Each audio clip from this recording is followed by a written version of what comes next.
Sir, I'm sure you've heard about this, itong kumakalat na supposedly, again, we have to qualify kasi wala pang, wala pang verification.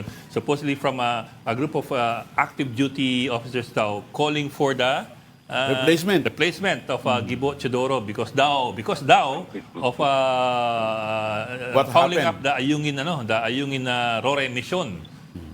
So may ganun na naman, parang akala ko after a while we were past that point where Hindi, pero on a policy level, meron bang authority ang DND to authorize an Mission. operation? A military operation? Actually, ang number one dyan, dalawang bagay na napaka-importante. Unang-una, pag meron tayong kaharap na threat, problema, katulad ng problema natin with China, hindi naman kinetic war yan kung hindi yan, nakikita naman natin, this is a gray zone hybrid problem. Wala naman kalutas sa bigla yan eh. Ang importante dyan, management, na hindi tayo nauutakan, hindi tayo naisahan. And this conflict is going to be a question of how to manage it. Now, part of the conflict against us is being done through divide et impera, divide and rule. Madali naman yung gano'n. Alam naman natin yung ginagawa nila. Meron din silang mga nag-iintriga, meron ganito, etc. Tayo naman, dapat natin maintindihan na ang lipunan natin at saka yung gobyerno natin, hindi pareho ng China yan. Sarado yan eh. Hindi natin mabasa yung kanilang mga Tayo, very open. At yung mga disagreements natin, we talk, etc. In the military tradition, you do not disagree. You do not openly talk about operational matters. Largely because of the fact that you may be given a mission and you may be compromising the integrity of that particular mission. Okay, Senator Orly, itong nangyaring June 17 operation by the Navy NAVSOCOM to resupply BRP Sierra Madre, does something like this does it need, does the decision need to go all the way up to the President or call na ito ng DND Secretary? The Secretary is the alter ego of the President. And he's in the matter of implementing projects or whatever, or missions for the armed forces, nasa chain of command siya. Ang importante lang, yung alam naman natin na talagang merong instances na iintrigahin yan eh. I doubt very much kung meron talagang mga calls dyan labang kay Gibo because from my end, as ako naman nanonood lang, ayoko mag-comment sa operational matters dahil sila nakakaintindi ng problema yan at they have information, and I have no right to do that. But I think it is important for us to reassure the people and tell the people and those who are don't comment, kung hindi kayo makatulong, huwag na kayong makaabala.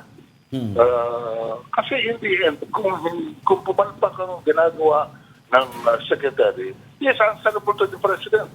And the President will not flinch if, for example, there is such a failure in a very critical department like the Department of Foreign Affairs, the Department of National Defense. Okay. So, Mr. Mercado, ulitin ko lang yung tanong ni Manny Mogato. Is the Defense Secretary authorized to send that mission to Ayungin, yun nga yung Navy SEAL, na hindi kiniklear sa mga superiors nila? Ewan ko, I cannot comment on the operation matter. Ayaw kong magsalita dyan, mag-comment dyan. Tingin ko niya, let's not be armchair generals watching the military tapos criticizing dapat gano'n ito, dapat gano'n. Actually, tulungan na lang natin sila na ma-manage nila yung But tayo, ang importante dyan, ang discussion dyan is policy. We should be consistent in what we're doing. Number one, yan ang problema natin, consistency. We are managing the issue, but we have to be consistent. Ikalawa, napaka-importante that our disagreements are kept to ourselves. Why should the weakness of I don't think in a time of crisis na nagbabakbahan naman. Hindi pa kinetic warfare, pero it's just as good as kinetic warfare. This is information battle. So the important thing to do is when you cannot help, keep quiet. Secretary Orly, tama naman po yung sinabi nyo na magkaiba talaga yung ating estado sa estado ng China. China is a authoritarian ideological state. Tayo is a flawed democratic state, no? Kaya minamaximize ng China yung ating mga flaws, no, ng ating democracy, no? Pero Secretary, tama naman yung sabi nyo, ay wag na nating dagdagan ng gasolina yung apoy. Pero dahil lumabas na yung issue, dalawa yung mahalaga na tanong nila, Secretary. Una, may karapatan ba yung DND na gawin yung ganyan mga operations? From my vantage point, meron. From my vantage point, meron. Baka kailangan lang niya itimbre sa presidente dahil may epekto sa foreign policy. Pero tingin ko, trabaho yun ng DND. Mas ang problema ay coordination with other elements of our security and defense. Mukhang nandun yung problema. Coordination with NSC, coordination with Coast Guard, baka doon kinapos. Kaya nagkaroon ng ganyang kasing problema. At ikalawang tanong, Secretary, ay yes, ginagamit ng China yung ating mga weaknesses at saka vulnerabilities. Pero ang tanong, Secretary, ay yung mga vulnerabilities ba yan na lumalabas na ngayon ay real. Yung mga factional fights, yung mga dynamics between different parts of our security agency. Para alam din natin na dapat ayusin. Yeah, actually, dapat natin intindihin na napaka-importante na maiisip natin as far as we are concerned. Merong laging tension at saka minsan a clash of interest between the Department of Defense and the Department of Foreign Affairs. Dalawang napaka-importanting departamento yan. Pero given dyan yung creative friction yan dahil sa ang focus ng military is to secure the state. But you cannot use only military power. You need soft power, and diplomacy is critical. But it doesn't mean that you're always in agreement. And I have experienced during my time. Talagang mga debate namin sa cluster E, yung security cluster, na umukol sa pananaw namin. It's easy for us to blame or to label people, ito, babagal o kaya dapat ganito. That's the other thing is that you are only going to be an effective Secretary of Defense if the President has complete trust in what you're doing as regards the defense of the country's security concerns. Secretary Orly, nung panahon nyo, di ba, hindi kayo nagkasundo ng DFA sa pagsadsad ng barko dyan sa may West Philippine Sea. Paano po na-resolve yun? Na-resolve? Paano po na-resolve yung hindi nyo pakakaunawaan ng DFA? Well, nangyari kasi ang EDSA DOS, nawala na yung... Naging mood ng academic na. Through a monkey wrench. Pinakomple na. Kaya nagka-loko-loko ay nako.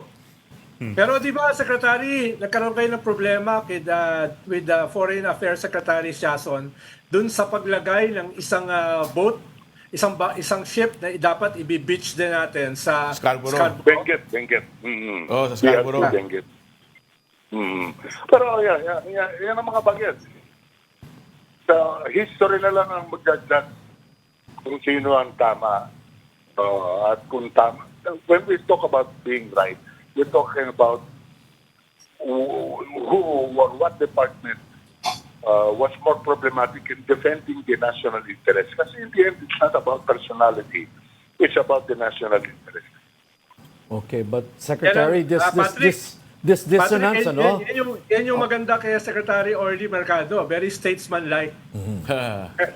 But Secretary Orly, this dissonance that we're seeing, allegedly, supposedly, is within the defense establishment. It wasn't like during your time na ang hindi pagkakasunduan ay between the DFA, the diplomats, the diplomatic community, and the security community.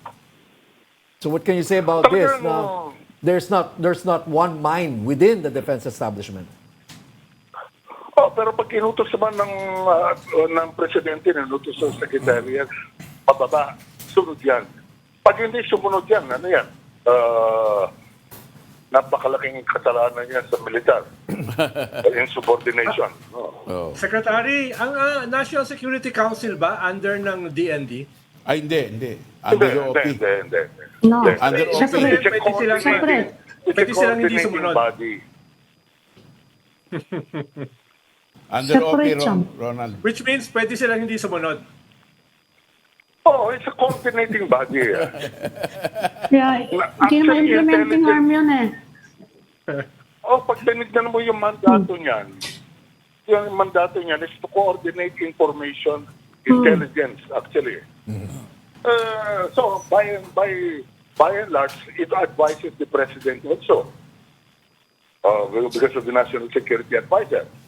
Pero, walang line function sa military. Hindi sila makakakontra dun sa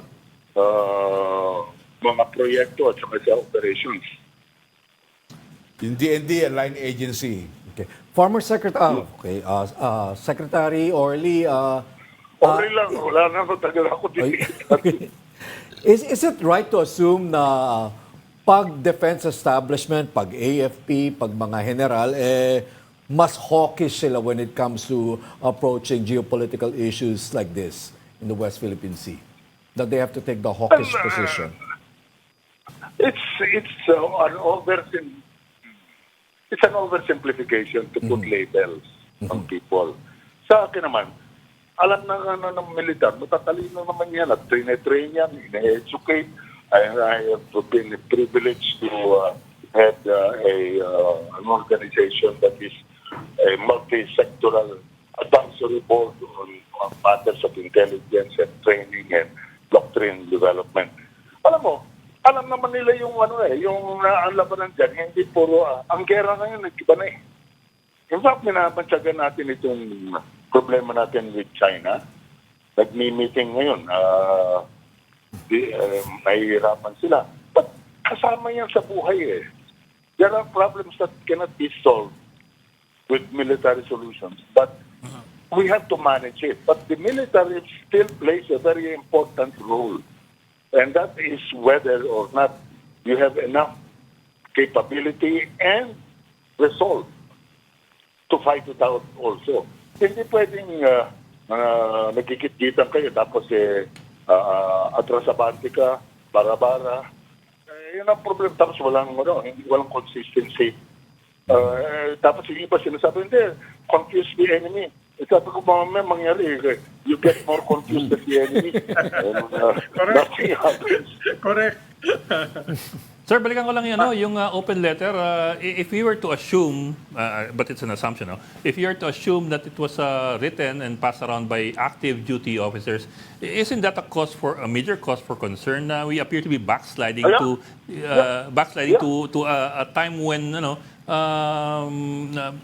military officers would be dabbling in policy affairs and trying to intervene? When we are under attack. Kasi